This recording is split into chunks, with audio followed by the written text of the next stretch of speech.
اللهم صل على سيدنا محمد يا رب صل.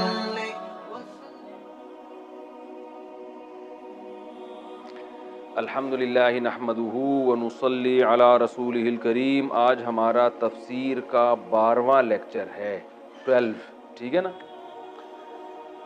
اور آج ہم الم ترا کے بعد والی صورت لإیلاف قریش پڑھیں گے، ٹھیک ہے. کل ہم نے پڑھی تھی الم ترا سورہ فیل، آج ہم پڑھیں گے لإیلاف قریش. تو ہم اس کو پہلے حل کرتے ہیں ترکیبی اعتبار سے، یعنی گرامر کے لحاظ سے. پہلا لفظ ہے لی. اچھا، ہم نے ایک اور کام کیا ہے، صفحے بہت ضائع ہو رہے تھے نا بھائی، کیونکہ نیچے والا تو کیمرے میں آ نہیں رہتا، تو اسی کو ہم نے صفی بھائی کے، مولانا صفی صاحب ہیں، ان کے مشورے پر جو نیچے کے صفحے کاٹ کر الگ سے بنا دیے ہیں تاکہ ضائع نہ ہو جی.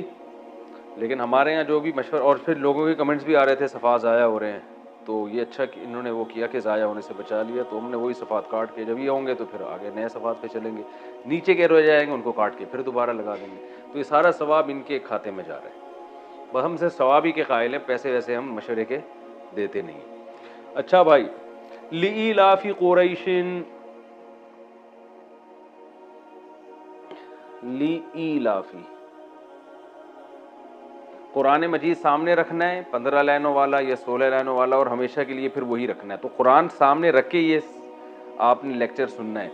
اچھا، لإیلافی، لی جو ہے نا، لی کا معنی ہوتا ہے لیے یا وجہ سے.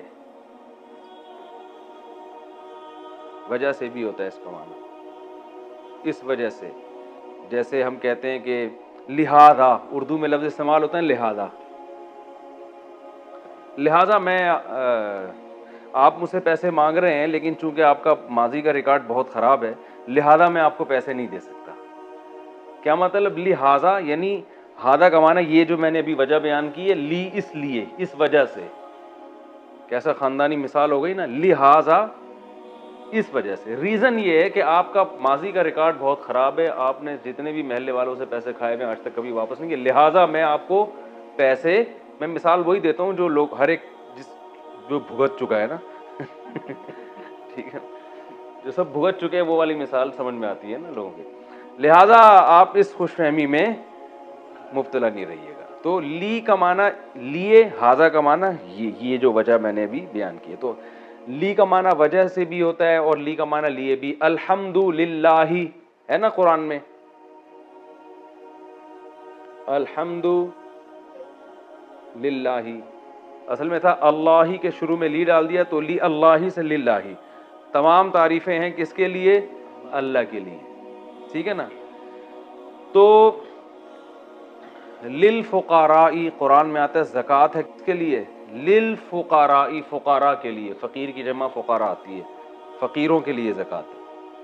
تو اب سمجھ میں آگے لی کا معنی وجہ سے. ایلاف کیا چیز ہے؟ آپ نے پڑھا تھا اکرام. اکرام لفظ باب ہے نا، باب اکرام. تو ایلاف اصل میں تھا الاف. الاف اکرام کی طرح، اس کو پڑھتے ہیں ایلاف. میں نے بتایا تھا نا، حمزہ جہاں آئے گا، واو الف یہاں جہاں آئے گا، تو وہاں گڑبڑ کچھ نہ کچھ ہوگی. تو الاف سے بن گیا ایلاف. اصل میں تھا یہ حمزہ لام اور فا، الفت سے نکلا ہے. الفت، میں نے بتایا تھا نا اردو کے اتنے الفاظ چینج ہو کے آ رہے ہیں کہ آپ کو بہت قرآن آسان لگے گا. الفت، الفت کہتے ہیں محبت کو، جوڑ کو. اب جو ہمارے نئے بچے پڑھ رہے ہیں نا آج کل مختلف ملکوں سے، ان کو الفت کا لفظ بھی شاید ان کو لفظ سمجھ میں آئے گا، الفت سمجھ میں نہیں آئے گا. تو الفت کو سمجھنے کے لیے ایلفی، ٹھیک ہے، ایلفی جو ہے نا، ایلفی کس چیزوں کو کیا کرتی ہے؟ جوڑتی ہے نا. ہر توڑ کا پکا جوڑ، ایلفی پہلے ایڈورٹائز آیا کرتا تھا. تو ایلفی سے نکلا ہے الفت. اصل میں تو ایلفی الفت سے نکلنی چاہیے، الفت قدیم لفظ ہے. تو الفت کہتے ہیں محبت کو، ہمیں آپ سے بڑی الفت ہے کہتے ہیں نا، تو الفت سے. تو ایلاف کا معنی الفت پیدا کرنا. ایلاف کا معنی کیا؟ یہ ورب ہے، الفت پیدا کرنا، داغ دے.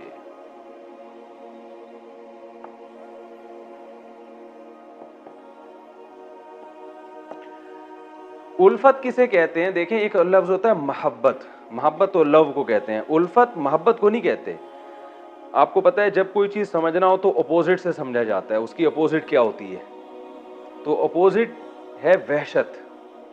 جب آپ کسی کو دیکھ کے آپ کو ایک وحشت ہوتی ہے نا، جیسے آپ جنگل میں گئے، شیر کو دیکھا، آپ کو وحشت ہوئی، ٹھیک ہے نا؟ یا آپ تنہا ہیں جنگل میں، آپ نے اپنے جیسے کسی انسان کو دیکھا تو آپ کا دل اس کی طرف مائل ہوا۔ تو وحشت کی اپوزٹ انسیت بھی آتی ہے اور الفت بھی، جس سے انسان کا دل جس کی طرف مائل ہوتا ہے، تو انسیت بھی کہتے ہیں اور الفت بھی۔ تو اللہ فرماتے ہیں لِإِيلَافِ قُرَيْشٍ،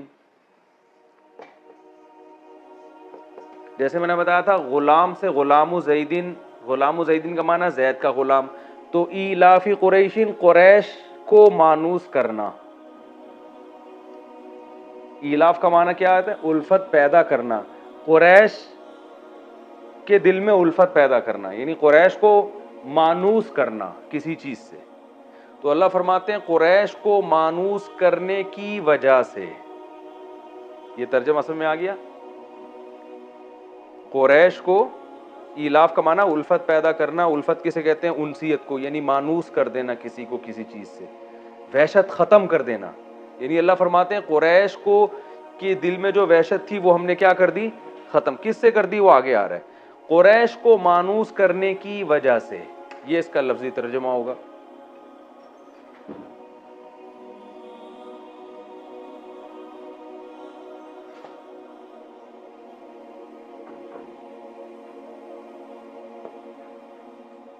یعنی قریش کے دل میں الفت پیدا کرنے کی وجہ سے۔ ایلافہم رحلۃ الشتاء والصیف، اسی لفظ کا دوبارہ تکرار ہے، ایلافہم۔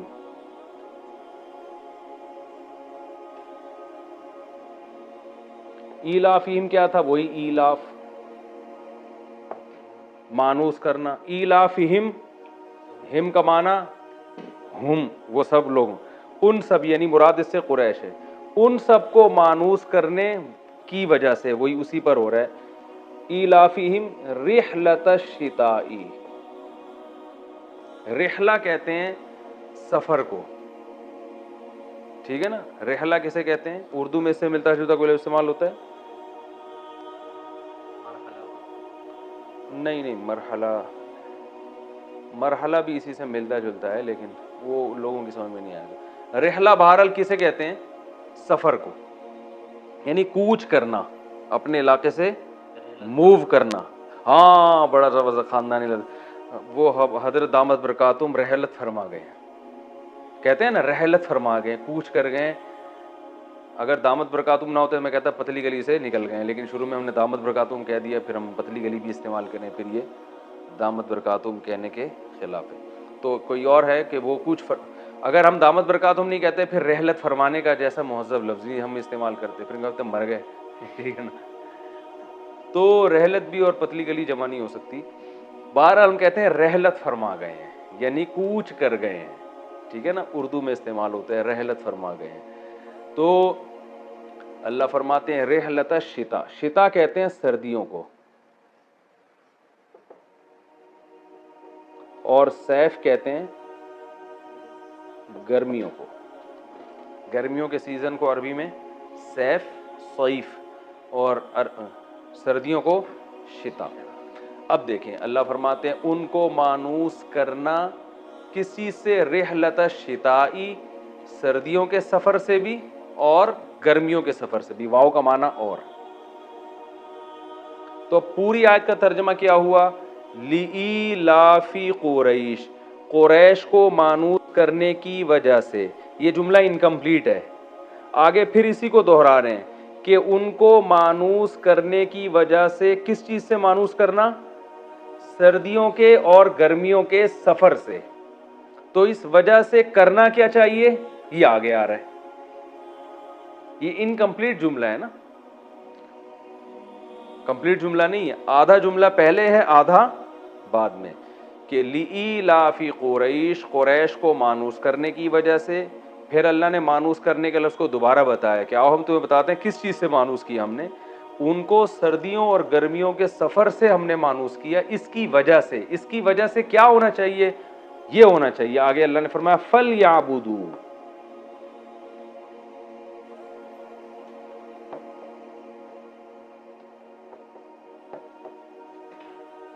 داغ دکنا, ٹھیک ہے نا. فَلْيَعْبُدُوا فا کا معنی تو یا پھر تو کے لیے بھی آتا ہے. تو کسے کہتے ہیں بھائی؟ کوئی کام ہو رہا ہے تو اس کے نتیجے میں یہ ہونا چاہیے. فا کا معنی تو. یہ جو لیعبدو ہے, اچھا یہ فلیعبدو میں نے غلط لکھ دیا, سوری, یہ یوں ہے فل یعبدو, فل یعبدو, یہ تعبدو لکھ دیا غلطی سے. قرآن میں دیکھ لینا جو لکھا ہوا ہے وہاں سے سمجھ میں آ جائے گا. اصل میں تھا فا الگ ہے, لیعبدو الگ ہے.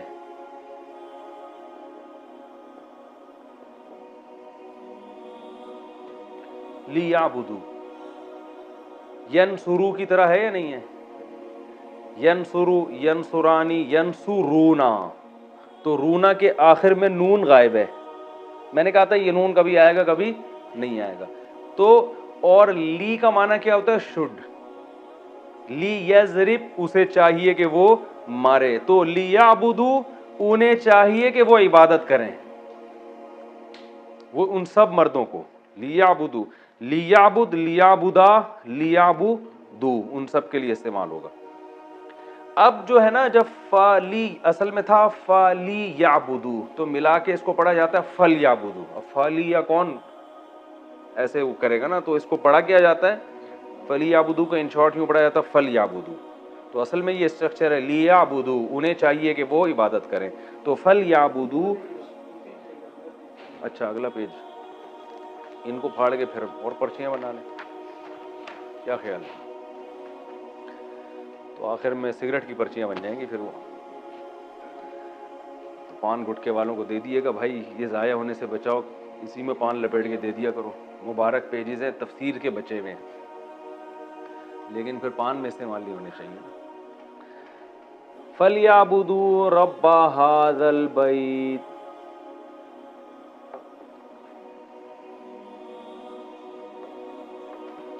فَلْيَعْبُدُوا, انہیں چاہیے کہ وہ عبادت کریں. کس کی؟ ربا, رب کی. ہاذا, ہاذا البیت, اس گھر کی. اللہ اشارہ کر کے کہہ رہے ہیں یہ جو خانہ کعبہ ہے نا, اس گھر کی انہیں چاہیے, کس کو؟ قریش کو چاہیے کہ وہ کیا کریں؟ عبادت کریں. سوری, اس گھر کی نہیں, اس گھر کے رب کی قریش کو چاہیے کہ وہ عبادت کریں. الذی, وہ لفظ آ گیا نا جو میں نے بتایا تھا, وہ جو کہ, یعنی ایسا رب جو کہ, وہ والا رب جو کہ, اطعمہم, مزہ نہ آئے پیسے واپس. اطعما, اکرما کی طرح, اکرما اکرام کیا اس نے, اور مصدر کیا آتا ہے؟ اکرام. تو اطعما کھلایا اس نے, مصدر کیا آتا ہے؟ اطعام. اردو میں قیام و طعام کا انتظام نہیں لکھا ہوتا ہوٹلوں پہ, جب آپ موٹر وے پہ جا رہے ہوتے ہیں, قیام و طعام 5 کلومیٹر لکھا ہوتا ہے نا, قیام و طعام, چمچے کانٹے بنے ہوئے ہوتے ہیں اس میں. تو یہ طعام سے, الذی, وہ رب, اطعما, اس نے کھلایا, ہم, ان قریشیوں کو, اطعمہم من کا معنی سے جوع, بھوک کو کہتے ہیں. جو کسے کہتے ہیں؟ یہ لفظ اردو میں استعمال نہیں ہوتا. اطعمہم من جوع وآمنہم, واو کا معنی اور آمنا, آمنا پہلے میں الگ الگ لکھتا ہوں. آمنا اصل میں کیا تھا؟ امنا,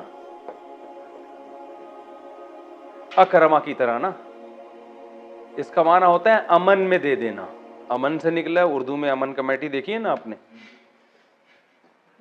اب وہ پتہ نہیں کہاں سے نکلی ہے امن کمیٹی, لیکن امن کمیٹی کا مطلب جو امن دینے والی, مطلب یہ ہے, باقی دے نہ دے اس کی مرضی ہے. تو منا امن دینے والا, یعنی یہ اکرما کی طرح ہے. مصدر کیا آتا ہے؟ ایمان, جو پڑھا جاتا ہے ایمان. تو ایمان کا اصل معنی کیا ہے؟ امن دینا. تو آمنہم, اسی کے آخر میں ہم لگا دیں. آمنا اکرما کی طرح، اکرما کی طرح. تو کیا مطلب؟ جس نے بھوک سے کھلایا، اور آمنہم، اور امن دیا، ہم ان قریشیوں کو، من خوف. آئے ہائے ہائے ہائے یار، یہ یہاں لکھ دوں من خوف. خوف اردو میں بھی خوف کو کہتے ہیں. خوف زدہ کیوں کر رہے ہو بھائی ہمیں؟ آسان ہے ترجمہ ہے. لِإِيلَافِ قُرَيْشٍ، قریش کو مانوس کرنے کی وجہ سے. آدھا جملہ ہے، آدھا دوبارہ آ رہا ہے. دوبارہ اللہ دوبارہ اس کو تکرار کر رہے ہیں. یعنی قریش کو مانوس کرنے کی وجہ سے، سردیوں اور گرمیوں کے سفر سے. اس وجہ سے ان کو کیا کہنا چاہیے؟ پس، فا کا معنی پس یا تو لیعبدو، ان قریشیوں کو چاہیے کہ وہ عبادت کریں، رب ھذا البیت، اس گھر کے رب کی. بیت گھر کو کہتے ہیں. بیت کسے کہتے ہیں؟ بیت اللہ ہے نا، اللہ کا گھر. بیت السلام یہ لکھے ہوئے ہوتے ہیں نا. بیت الخلا، تنہائی کا خلا، تنہائی کو کہتے ہیں، تنہائی کا گھر. تو اور رب ھذا البیت، انہیں چاہیے کہ وہ عبادت کریں اس گھر کے رب کی. الذی، وہ رب، اطعمہم، جس نے کھلایا ان قریشیوں کو، من جو، بھوک سے، یعنی بھوک میں کھلایا، وآمنہم، اور بے خوف کیا یا امن دیا، ہم ان قریشیوں کو، من خوف، خوف سے، خوف سے امن دے دیا اور بھوک سے کھلا دیا. سمجھ میں آ رہی ہے بات؟ تو یہ تو اس کا لفظی ترجمہ ہے. ٹھیک ہے، اب ہم آتے ہیں تفسیر کی طرف. تو اب ہم انشاءاللہ اس کی تفسیر پڑھتے ہیں. لِإِيلَافِ قُرَيْشٍ إِيلَافِهِمْ رِحْلَةَ الشِّتَاءِ وَالصَّيْفِ. آپ نے پوری گرامر کے لحاظ سے تو اس کو حل کر لیا ہوگا، ترجمہ بھی سمجھ لیا ہوگا. اصل میں یہ ابتدائی آیات ہیں جب قرآن کا نزول شروع ہوا تھا.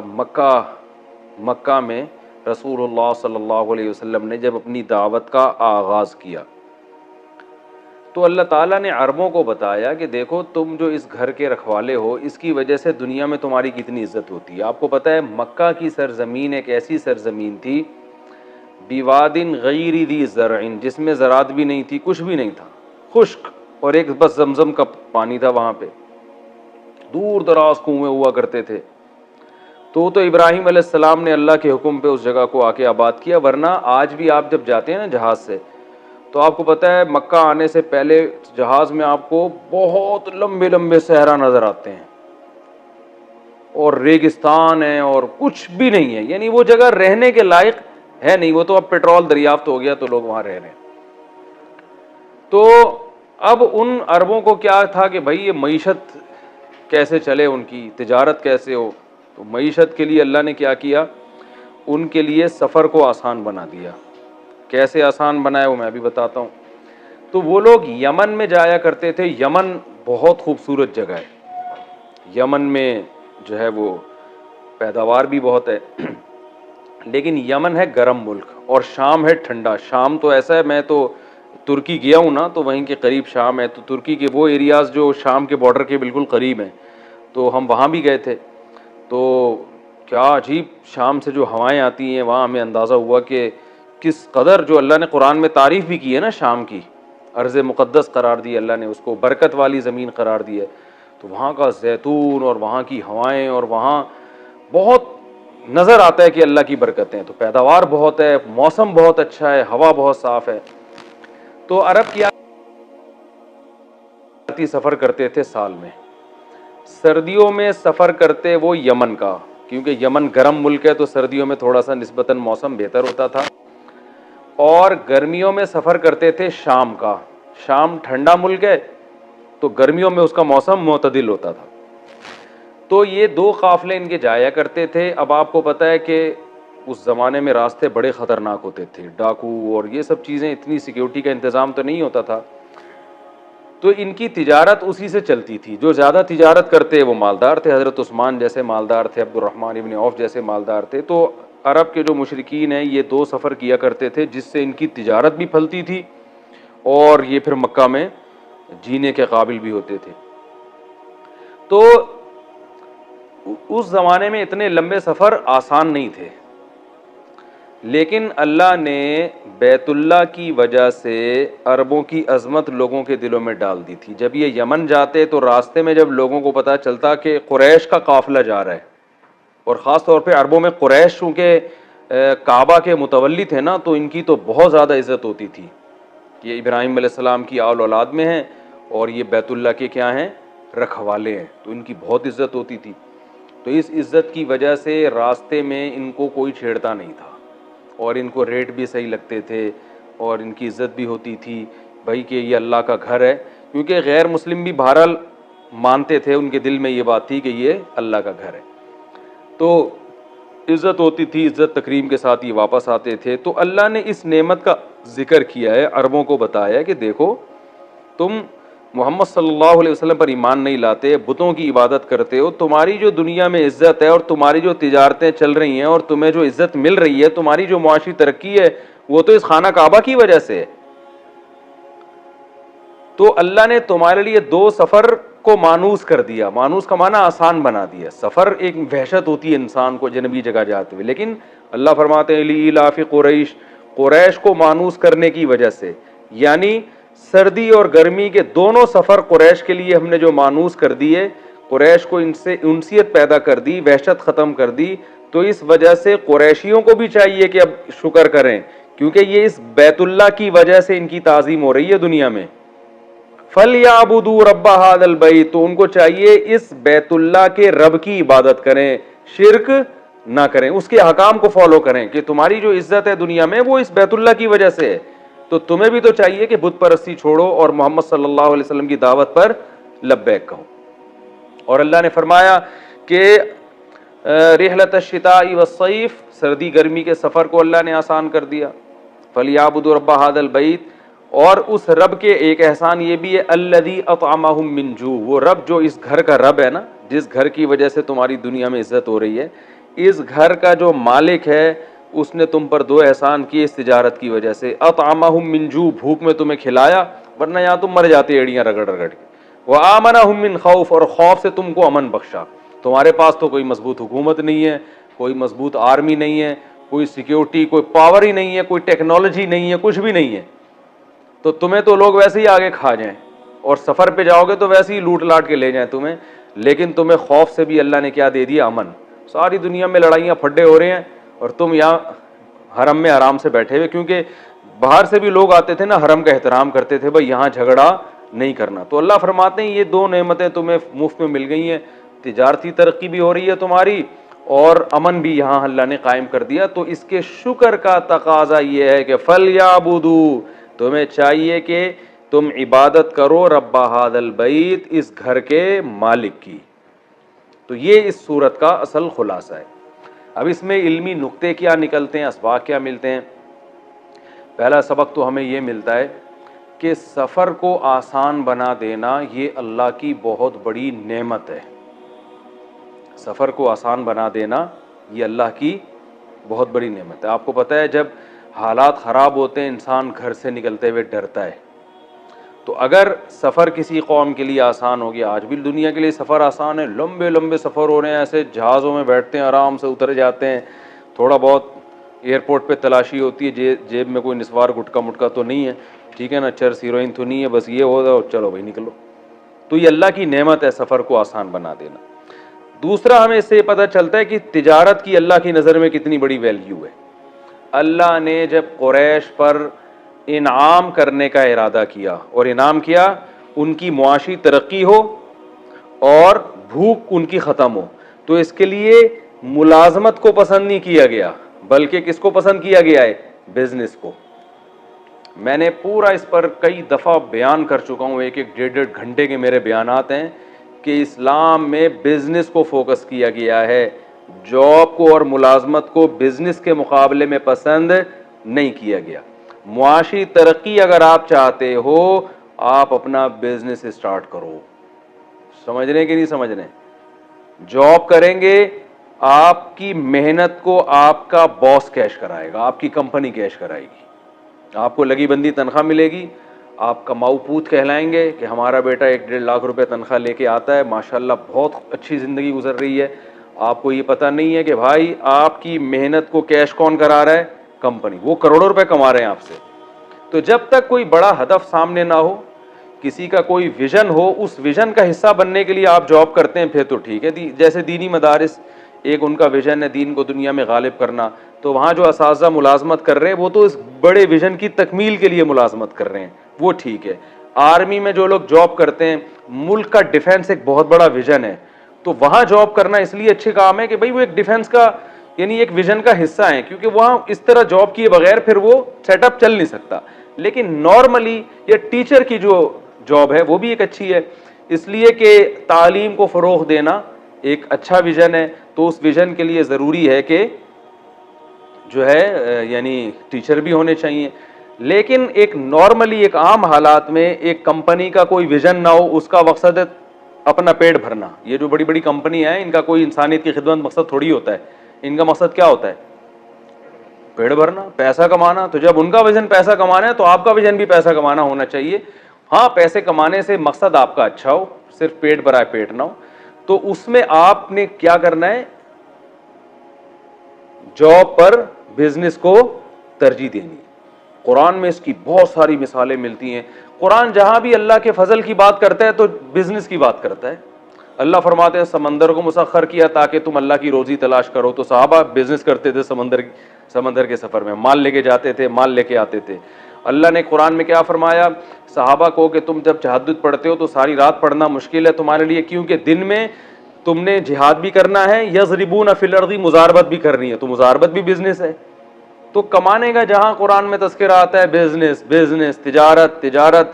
چونکہ یہ میرا ابھی ٹاپک نہیں ہے, اس پر میں IBI یونیورسٹی میں طلبہ سے میں نے خطاب کیا تھا, ان کو میں نے بھی سمجھایا تھا کہ جو بزنس ہے نا اسلام میں اس کی کیا ویلیو, اور میں نے ان کو یہ بات بھی بتائی تھی کہ بزنس پڑھنے والا دنیا میں بزنس کے علاوہ ہر کام کر سکتا ہے. آئی بات سمجھ میں؟ جو بزنس پڑھتے ہیں نا باقاعدہ, وہ دنیا میں بزنس کے علاوہ ہر کام. جو بزنس پڑھتے ہیں وہ کسی کمپنی میں جاب تو کر لیتے ہیں, مینیجر بن جائیں گے, لیکن خود بزنس نہیں چلا سکتے. تو بزنس چلانے کے لیے بزنس کو پڑھنا کی ضرورت نہیں ہے, بزنس کرنا ضروری ہے. میں نے ایسے کچرا چننے والے دیکھے ہیں کہ انہوں نے کچرے سے چیز اٹھا کے بیچنا شروع کی اور آج کروڑ پتی ہیں وہ. تو آپ کا دل میں دولت کی ہوس نہیں ہونی چاہیے, لیکن اس نیت سے کہ آپ عزت کے ساتھ زندگی گزاریں, مسلمان قوم ترقی کرے. آج دیکھو یہودیوں نے سارے بزنس پہ قبضہ کر لیا, ترقی کر لی انہوں نے.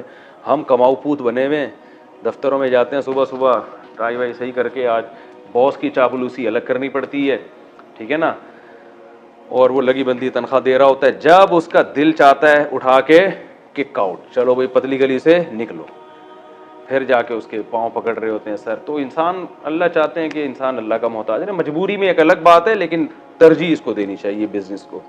تو اللہ نے فرمایا کہ اللہ نے قریشیوں پر احسان کیا کہ ان کو کیا کیا, ان کو بزنس میں 2 سفر ان کے لیے کیا کر دیے, آسان. تو دوسرا علمی نقطہ کیا پتہ چلتا ہے کہ بزنس بھوک ختم کرنے کا بہترین ذریعہ ہے, کیونکہ اللہ نے جب قریش کی غربت ختم کرنے کا ارادہ کیا تو بزنس کی طرف ان کو لگا دیا. تیسرا پتہ یہ چلتا ہے کہ بزنس میں سفر کی بڑی ویلیو ہے. آپ بیٹھے ہوئے اپنے محلے میں ایک گولے گنڈے کی دکان کھول کے اور سفر ہی نہیں کرتے کہیں, تو آپ کی نسلیں بھی گولا گنڈا ہی بیچتی رہیں گی. سفر سے انسان کا دماغ کیا ہوتا ہے, کھلتا ہے, اسے پتہ چلتا ہے گولے گنڈے کے علاوہ بھی دنیا میں بہت ساری چیزیں ہیں, ٹھیک ہے نا. تو میرے تو اب دنیا میں سفر ہوتے ہیں تو بڑے بڑے کروڑ پتی تاجروں سے ملتا ہوں, حالانکہ انگوٹھا چھاپ ہوتے آتا کچھ بھی نہیں ہے. وہ بزنس میں اتنا آگے کیوں نکل گئے, انہوں نے دنیا میں سفر کیا. انہوں نے کہا یار اپنے ڈڑبے سے باہر آؤ, دیکھو فلاں ملک میں کیا. ہمارے ایک دوست ہیں وہ سفر کرتے ہیں, وہ کہہ رہے ہیں میرے جہاز کا آدھا کرایہ تو ایسے ہی نکل جاتا ہے, مجھے تجربہ اتنا ہو گیا, میں بنگلہ دیش جاتا ہوں تو بنگلہ دیش جانے سے پہلے دیکھتا ہوں وہاں کیا پروڈکٹ زیادہ بکتی ہے, تو یہاں سے وہ اٹھا کے لے گیا. جتنی حکومت اجازت دیتی ہے, کسٹم والے اجازت دیتے ہیں, وہ اٹھا کے لے گئے وہاں پہ.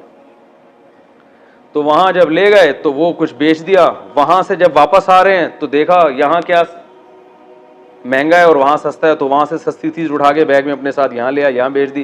کہہ رہے ہیں ایسے میں پلس مائنس کرتے رہتا ہوں, اور کسی کے کسٹم والے سے اچھے تعلقات ہوں ٹھیک ہے نا, تو پھر تو آپ کو پتہ ہے کہ وہ اچھے ہونے نہیں چاہیے, لیکن ایک مثال دے رہا ہوں میں. تو تو وہ تو پھر آپ کو پتہ ہے پیڑے کھا رہے ہوتے ہیں بیٹھ کے.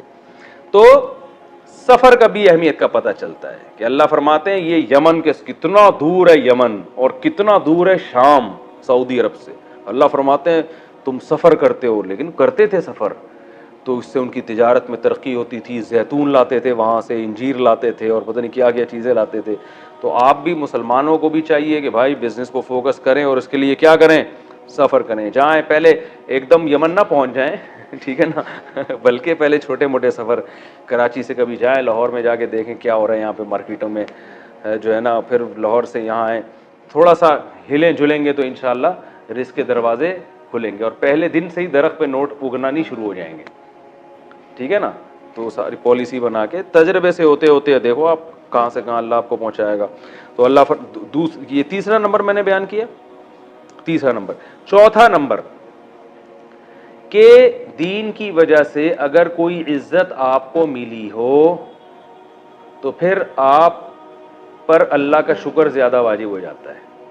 جیسے مشرکین کو اللہ فرما رہے ہیں کہ تمہیں اس بیت اللہ کی وجہ سے دنیا میں عزت ملی ہے, تو تم پر واجب ہے کہ جس کا گھر ہے نا اس کی عبادت تم دوسروں سے زیادہ کرو. تو اگر آپ کو اللہ کی وجہ سے عزت زیادہ مل رہی ہے تو آپ پر اللہ کا حق بھی دوسروں سے زیادہ ہے. جیسے علماء کو عزت کس وجہ سے ملتی ہے, دین کی وجہ سے, بھائی یہ دین سکھاتے ہیں, تو علماء پر زیادہ لازم ہے کہ وہ اللہ کی عبادت میں دوسروں سے, بولو بھائی, آگے ہوں. اب کوئی شخص جس کو داڑھی کی وجہ سے عزت مل رہی ہے, دین کی وجہ سے عزت مل رہی ہے, وہ لوگوں کو اپنے حقوق تو بتاتا رہتا ہے لیکن اللہ کے جو اس پر حقوق ہیں وہ بھول گیا ہے, تو یہ بڑی ناشکری کی بات ہے. تو اس لیے تیسرا چوتھا پوائنٹ ہمیں یہ ملتا ہے کہ اگر کسی کو دین کی وجہ سے عزت ملی ہے, نمازی ہونے کی وجہ سے, تبلیغ میں جانے کی وجہ سے, بزرگ ہونے کی وجہ سے اور دین کی طرف نسبت کی وجہ سے, اور لوگ اس پہ اعتماد کرتے ہیں. بعض دفعہ یہ بھی ہوتا ہے بھائی آپ تبلیغ میں وقت لگاتے ہیں, بھائی آپ نیک آدمی ہیں, تو لوگ آپ پہ ٹرسٹ کر کے آپ کو کاروبار کے لیے پیسے بھی دے دیتے ہیں.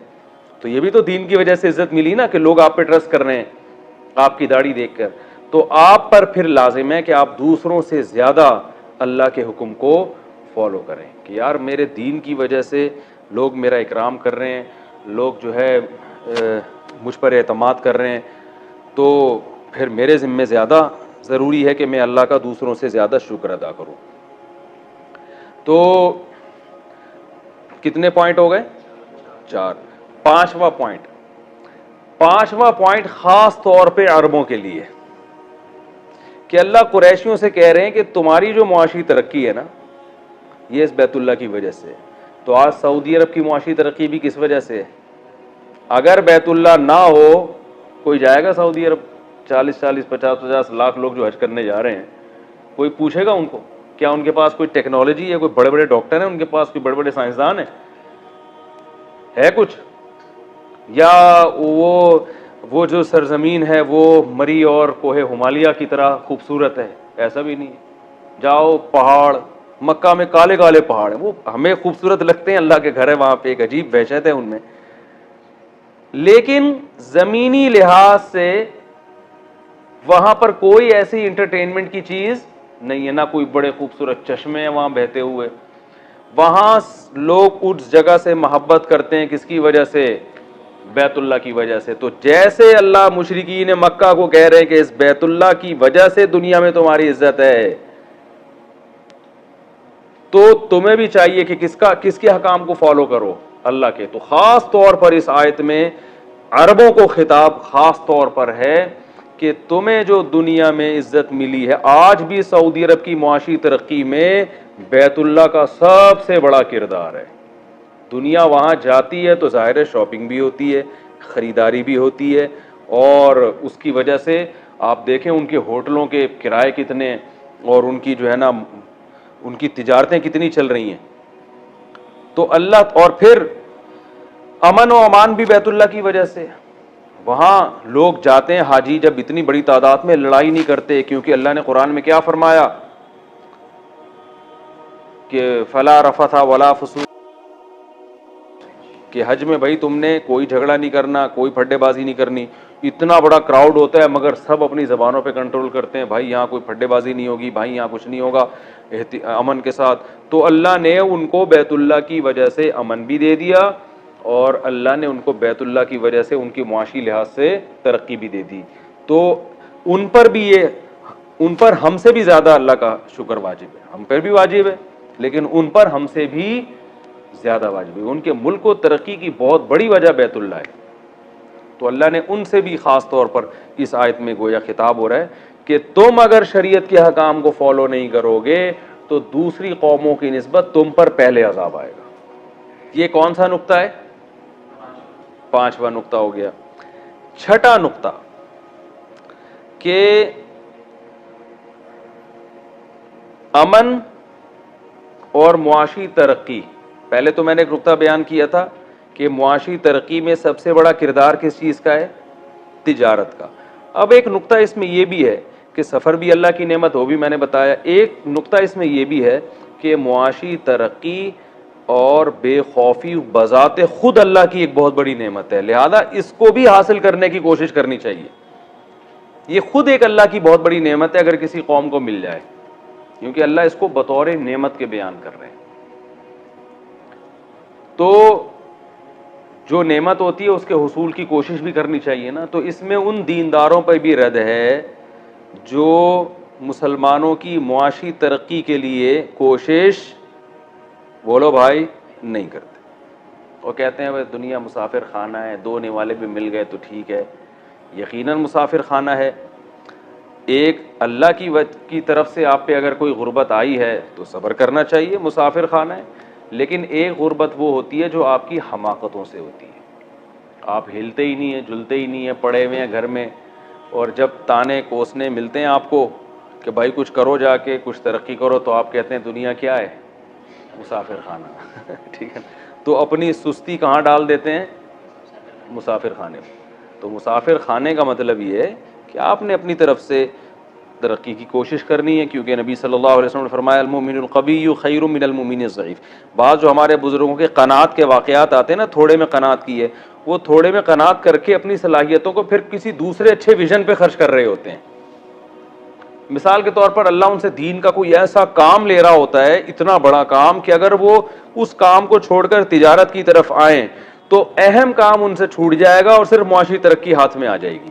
ایسے موقع پہ پھر ایسے جو پرسنالٹی ہے, جو ایسی شخصیتیں ہیں کہ جن سے کوئی بہت بڑا کام لیا جا رہا ہو, ان کو پھر یہ کہا جائے گا کہ بھائی آپ تھوڑے پہ گزارا کریں کیونکہ آپ ایک بہت بڑے ویژن کا حصہ ہیں.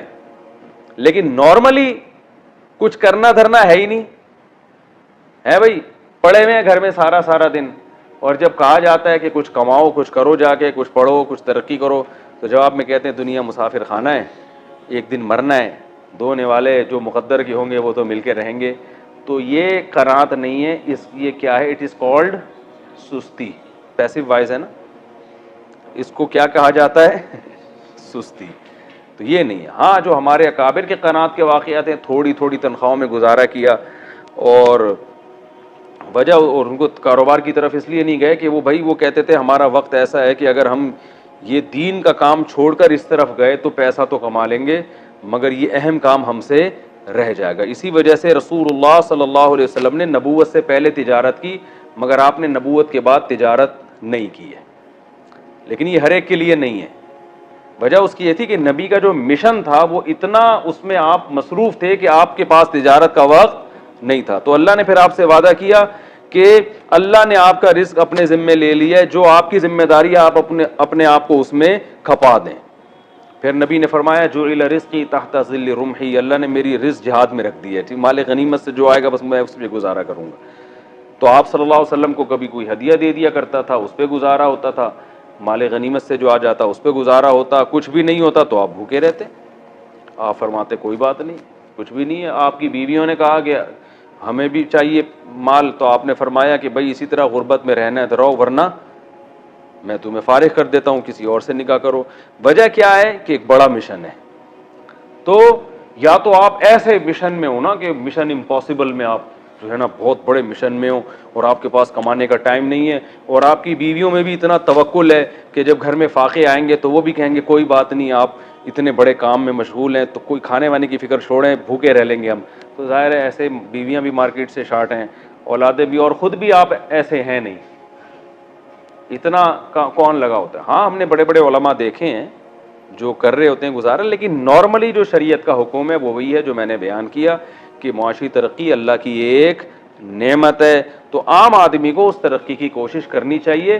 ہاں علماء کا جو طبقہ ہے جن سے اللہ بہت زیادہ کام لے رہا ہے, تو وہ مخصوص طبقہ اگر اپنے آپ کو وقف کر دیتا ہے دین کے لیے, یا وہ تجارت اس طرح سے کرتا ہے کہ اس دینی کاموں میں فرق نہ پڑے, پھر ٹھیک ہے. اگر اس کام میں فرق پڑ رہا ہے تو پھر ایسے بڑے علماء کو پھر ایسے کام نہیں کرنے چاہیے جس سے دین کا کام چھوٹ جائے ان سے, کیونکہ تجارت کرنے والے بہت ہیں, وہ کام کرنے والے مارکیٹ سے شارٹ ہیں. لیکن عام آدمی کی ذمہ داری ہے مسلمان کی, وہ معاشی ترقی کرے, کیونکہ جب وہ ترقی کرے گا تو پھر دینی مدارس بھی آباد ہوں گے, کیونکہ علماء جو کام کرتے ہیں ان کو وسائل تو پھر عوام سے ہی ملتے ہیں نا. سارے ہی اگر توکل کر کے بیٹھ جائیں گے, غلط والا توکل, تو علماء کو مدارس میں کہاں سے پیسے ملیں گے, اور جو علماء کے ویژن ہیں وہ کہاں سے پورے ہوں گے, سمجھ رہے.